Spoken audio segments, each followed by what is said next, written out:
Well, hey, all of you sheepies near and far, welcome to worship whenever you have a chance to view this.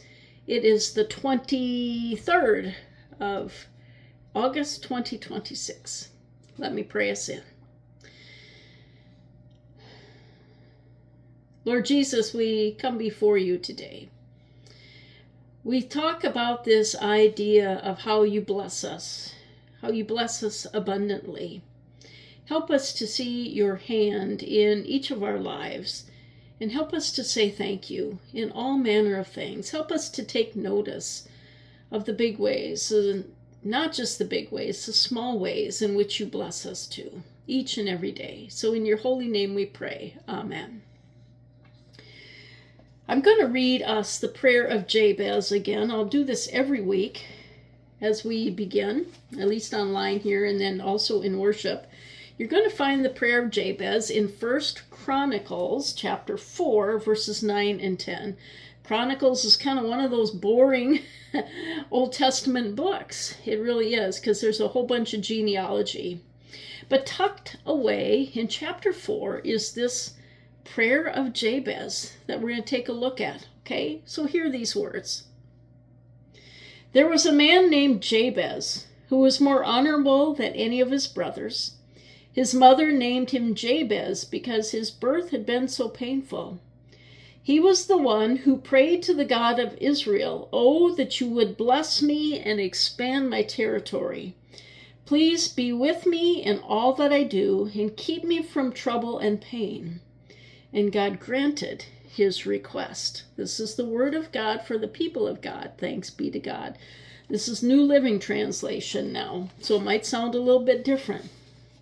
We get the word bless me indeed, I think, in the American Standard Version. So whatever translation you're taking a look at today as we follow along, it might read just a little differently, still very powerful. So in the classic movie, Forrest Gump, Lieutenant Dan and Forrest are out on their shrimp boat trying to catch some shrimp, although they aren't having much luck. Here's the conversation that takes place. Lieutenant Dan: "Well, maybe you should pray for shrimp." Forrest says, "So I went to church every Sunday. Sometimes Lieutenant Dan would go with me, though I think he left the praying up to me. No shrimp." Lieutenant Dan says, "So where's this God of yours?" Forrest says, "It's funny that Lieutenant Dan should say that, because right then, God showed up." You can view the clip on my Facebook page. When we pray, are we expecting God to show up? Are we anticipating God's blessing? And better yet, are we asking God to bless us? I mentioned last week that we need to become holy askers, that asking God to bless us is not selfish. God wants us to approach him and ask for blessings. It's biblical. Jesus taught his disciples about blessing and about asking God for those blessings when he preaches the Sermon on the Mount from Matthew chapters 5 through 7. I put, we're going to be reading the ask, seek, knock verse in worship. I should have read that to you too. I think that's Matthew 5, in Matthew 5. And your headers will probably read ask, seek, knock. We're going to sing the hymn, "Seek ye first the kingdom of God and his righteousness. Ask and it will be added unto you. Alleluia, alleluia." You know the hymn. So Jesus tells us in those red letters, Jesus' words, keep on asking and you will receive what you ask for. Keep on seeking and you will find. Keep on knocking and the door will be open to you. For everyone who asks receives. Now everyone who seeks finds, and to everyone who knocks the door will be opened. And then he tells us, if your kid asks for bread, are you going to give him a snake instead? I love that verse. Yeah, when you ask your Heavenly Father for bread, we aren't going to get crumbs. No snakes either. He wants to lavish his love upon us. God is an extravagant God. Now, pausing here before we get into more of Jabez. Because you might be thinking, well, gee, PL, and that's all well and good, but I asked God for a new car, and God didn't answer my prayer. Or we might pray something much deeper. Maybe we pray for God to spare our loved one from death. Maybe they're very sick, cancer, whatever it is. And God did not heal them in this life. They died in this life. Well, we'll look at this a little deeper in a bit. But friends, when we read this ask, seek, knock stuff that Jesus is preaching here, we have to be careful. We have to be careful that we don't get this misconception of we asked God for and God didn't show up mentality. This is why some turn away from God. This is why some turn away from the life of the church, for that matter. But we need to understand that God always shows up. God always hears our asking. It's just that God's idea of answering, for whatever reason, might look differently than what we asked for, what we prayed for. Okay? This, we get into, and I'll get into more of that in a bit, this prosperity gospel sort of thing. If you just pray hard enough, things will fall into place. Not always, not the way we want it to or ask for. God is God and we are not. Again, God is God and we are not. And for whatever reason, God does not answer that prayer in this life, in that manner in which we pray. But understand God's blessings are unlimited, and we don't use up our quota, okay? Here's an example. I usually do my devotions and my prayer time in the morning. I pray throughout the day too, but I usually have several devotions that I read in the morning with my coffee. So let's just say that in the morning I'm praying, and I ask God for a lot of blessings. I pray the Jabez prayer. Oh, Lord, bless me indeed. The word indeed in Hebrew is like adding a whole bunch of exclamation points or texting in all capital letters. It means, bless me up, Lord. A whole lot. And so I pray that in the morning. So then let's just say Lois Swanson prays the same prayer at night. And she finally has sat down for the day because, quite frankly, Lois has a full day's work done while I'm still having my morning coffee and praying my prayers. And so it's evening now, and she has finally sat down with her cup of tea. You see how I know her? And she prays that same prayer. Oh Lord, bless me indeed. Capital, capital, capital. Now God does not say, well, Lois, that's a really nice prayer, but I'm sorry Pastor Lori prayed it first thing this morning, so I'm all out of blessings. The quota is used up. God doesn't say that. Well, Pastor Lori's a pastor, and so she gets first dibs. I always chuckle when people say this to me. Well, put in a good word with the big guy for me, like I have this direct line. Friends, we all have a direct line to this ask, seek, knock, and receive God's lavish blessings. More on that in a little bit. But let's recap Jabez a bit for those who might have no idea who or what I'm talking about. Maybe you missed last week, the first week. You can go back and re-listen to that. Keep scrolling on my page. We find this guy Jabez in only 2 verses of scripture, 2 verses in the Bible. So don't bother searching for more, because there aren't any. We find him tucked away in this long list of Jewish genealogy in the midst of so-and-so was a descendant of so-and-so. We do know that Jabez was from the tribe of Judah. Who else was from the tribe of Judah? If you say Jesus, you are right. There was a man named Jabez who was more honorable than any of his brothers. So he was not an only child. He had some brothers, maybe sisters too, but they rarely were listed in as honorable anyway. It says his mother named him Jabez because his birth had been so painful. Now, those of you who have given birth know that childbirth is painful. But apparently, there was something about Jabez's birth that was extremely painful. Perhaps he was born breech, or maybe the pain his mother endured was emotional pain. Life's circumstances. I mentioned last week we don't hear about Jabez's father, which is very odd in Jewish history.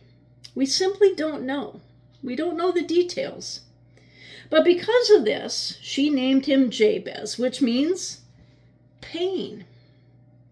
Last week we talked about names, and for Jewish children, their name was associated with their prophetic destiny. So how would you like to walk around the town with a name like, "Hello, my name is Pain"? Think people might want to hang out with you? Probably not. So it gives us pause about what kind of labels that we might slap on people, doesn't it? Labels wound, and oftentimes kill.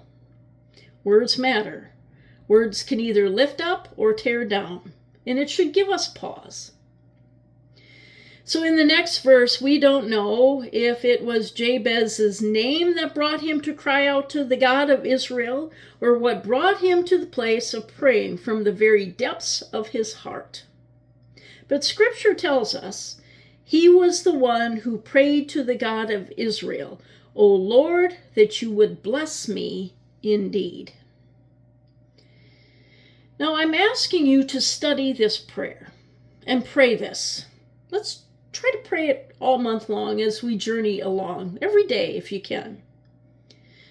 But to study it intently too, notice Jabez didn't say, "God, I hate my name. It's a pain. Can you smite those dirty, rotten, no good name callers and bless me with a new name?" And then everything might be hunky-dory. He didn't pray that. Jabez also did not pray for wealth, financial wealth. "Please, God, if you would just bless me with $1 bazillion, then nobody would care about my name anymore." You get the point, right? Jabez simply prayed that God would bless him a whole lot. And then he left whatever the blessing was to look like in God's hands. He asked for nothing more, nothing less than whatever God wanted to bless him with.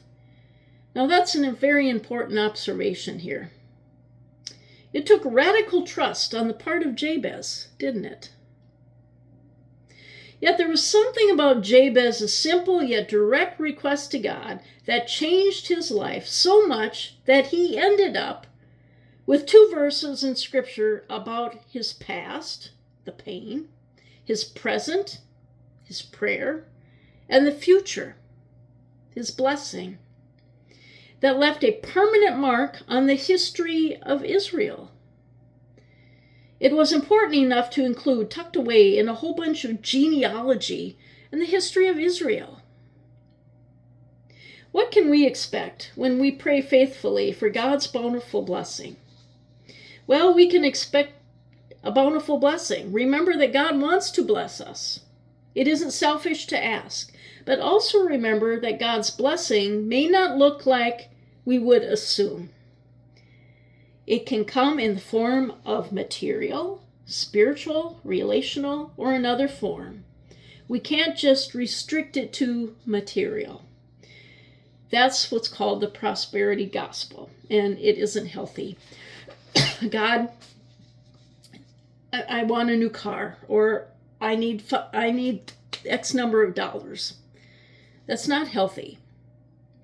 Where our understanding that if we pray to God for a car, we're going to get a car. And if we don't, well, God's blessing must have passed us by. Now, if we're having issues with our car and we need our car to get to work. Don't you think God already knows that? But when we pray for our car issues, do we demand that God give us a new car? Or do we simply pray as Jabez did?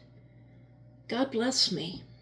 I'm really having trouble with this car, and I have to get to work. Please make a way. Do we pray and leave it there for God to decide His wisdom of how He's going to bless us? And that blessing might not be a new car. It might be a new friend who offers us a ride to work who doesn't know about this God stuff and may need to hear about the love and grace of Jesus, and on your ride to and from work you talk. A little like Forrest Gump, taking Lieutenant Dan to church and praying for shrimp. Huh? Amazing things can happen when we surrender our own will to that of God's will for us. Let God overwhelm you with His blessings.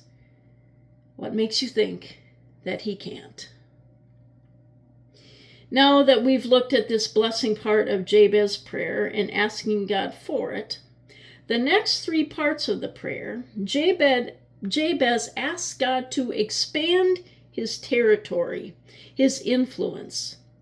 So as you read and pray this prayer over this next while, ask God to expand your territory, however that looks like to God, and not you, but to God.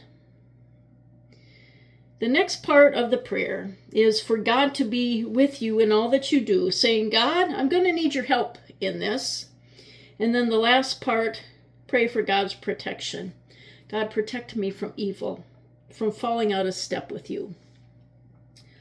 Now, next week, we're going to get more detailed in this next part, this expand my territory part.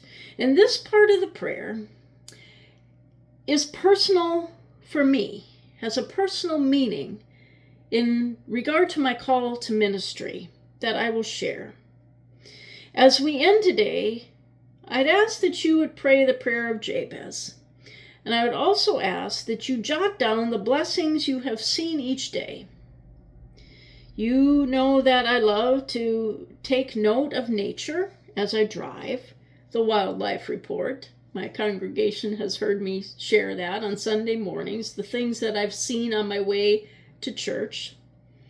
And I miss my dad asking every Sunday when I get home, see any wildlife in your travels today?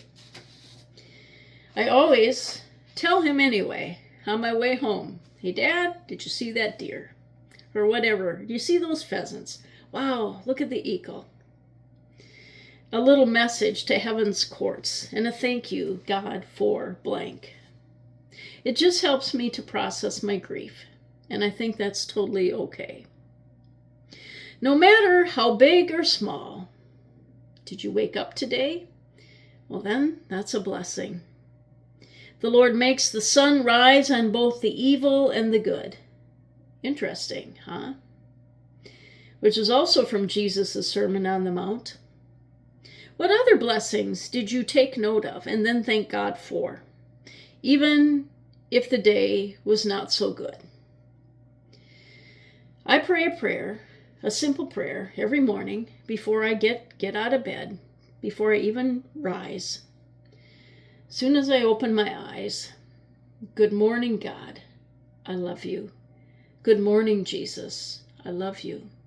Good morning, Holy Spirit. Please work in me and through me today. Amen.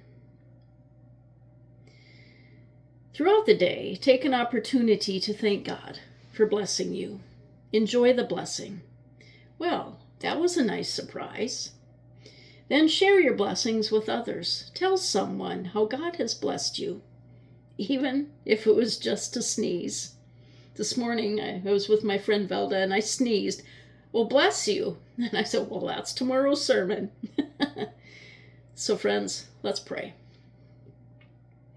God of heaven's armies, you bless each of us beyond anything we can ask for or imagine, and sometimes we miss your gift. Give us eyes to see, ears to hear, and especially the courage to ask you to bless us. Keep us safe this week. Hold us close. Hear our prayers. Use us for your will in this world. So in your holy name we pray. And all God's beautiful people say, Amen. Thanks for tuning in. Have a great week.